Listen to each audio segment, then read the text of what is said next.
Hey guys, and welcome back to the series where we talk nothing but Fantasy Premier League. As I'm sure you all know, we are in the middle of an international break at the moment, so not much transfer activity for me to talk about just yet.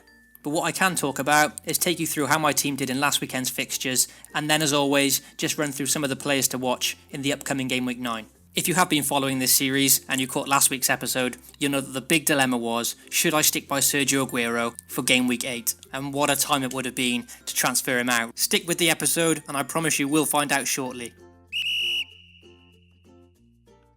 Dimitri Payet got the armband for me this week, and it ended up being a pretty decent decision, with Mr. Consistent turning up again and picking me up 20 points. Speaking of consistency, my new signing Jamie Vardy, he banged in another goal and continued his fine run of form.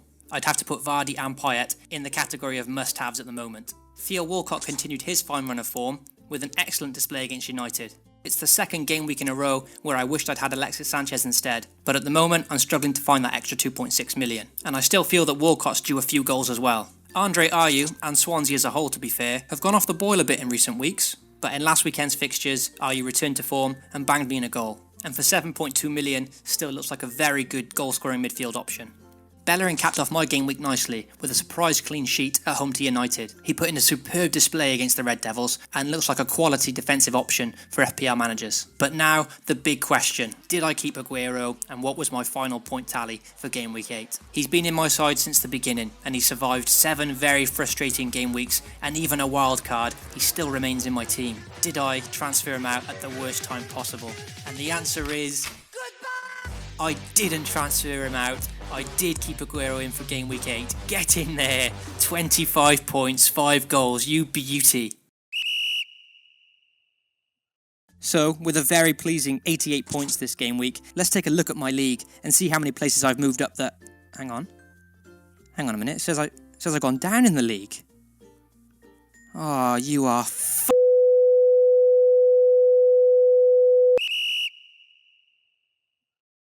As mentioned earlier in the video, there's no transfer activity for my team just yet. With the international break currently upon us, and the next set of fixtures still a week away, there's a lot to think about in this transfer window, so I'd like to take a bit of time, see how the internationals play out before I make any big decisions. Plus, literally as I'm making this video, there's breaking news that Sergio Aguero has pulled a hamstring during the international break. Which goes to show that it's always a good idea to let the internationals play out first before getting involved in early transfer activity. Over 100,000 managers transferred in Aguero for this game week, and now he looks set to be out for up to 4 weeks.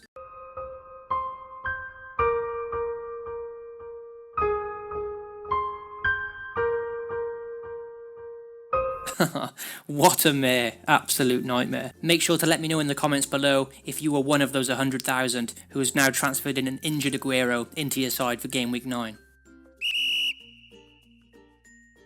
During that first 45 minutes, I thought that my suspicions may be correct and that Newcastle might get a result at the Etihad, but after the second half, where Aguero and De Bruyne ran riot, they both proved that they're definitely worth their price tags. De Bruyne has slotted into that Man City side very comfortably so far. Even with their bad results, he's picked up goals and points, and it doesn't seem to matter where they play him, whether he's on the right side of attack or through the middle. He's contributing goals and assists and looks like a quality pickup. There's no question that losing Aguero and David Silva is going to be a huge blow for Man City. But in Game Week 9, they are at home to Bournemouth, which is still a winnable game for them. And without those 2 key players, they're simply going to have to be looking at Kevin De Bruyne, and that could be one transfer that is now made up in my mind.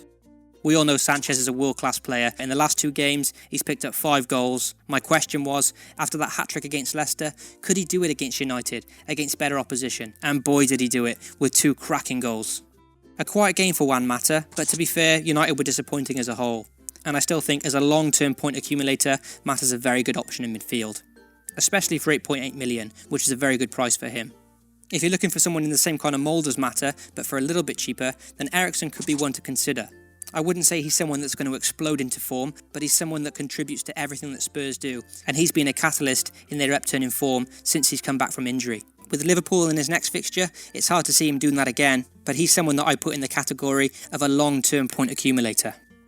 Lukaku continued his fine run of form with a goal in the derby against Liverpool, and he boasts a very good record against United too, so with them to play in their next fixture, and United low on confidence, perhaps he could do it again. At 8.2 million, he's still a very good forward option. If you're looking for someone else in that kind of price range, then look no further than Graziano Pella. In 8 game weeks, he's now the highest scoring forward of FPL, picking up 35 points in his last 3 games, which includes games at home to United and away to Chelsea. Southampton are in very good form at the moment, and Pella is buzzing with confidence. So with Leicester in the next game, he could be a great shout for your team.